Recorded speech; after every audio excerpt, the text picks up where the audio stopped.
Şəhid gələn ocaqlar zülmdə işgəncədə, bu düz deyil səncədə, bu düz deyil məncədə.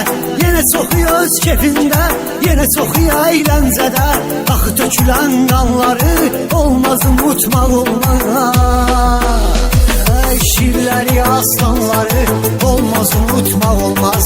Candan əziz canları olmaz unutmaq olmaz.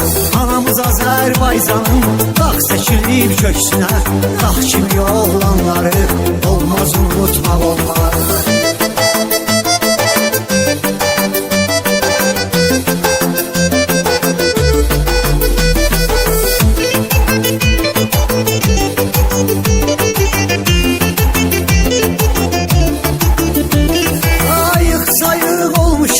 Bayrağımız yüksəlib, açan ki bozqurt yatıb, köpək ayrılıb dirsəlib. Nə iş gəlib başımıza, unutmuşuq deyə gəlib.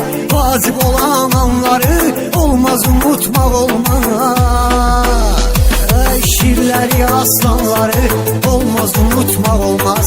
Candan əziz canları olmaz unutmaq olmaz.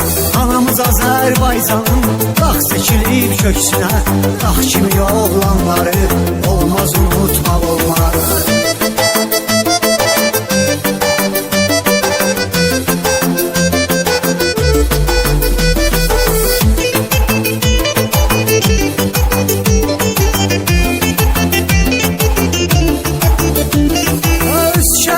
Tarixin Azərbaycan yazıb, yurda azadlıq sözün hər tökülən qan yazıb.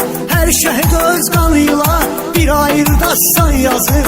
Yazılan o dastanları olmaz unutmaq olmaz. Şirləri, aslanları olmaz unutmaq olmaz. Candan əziz canları olmaz unutmaq olmaz. Anamız Azərbaycanın dağ çəkilib köksünə, dağ kimi oğlanları olmaz unutmaq olmaz.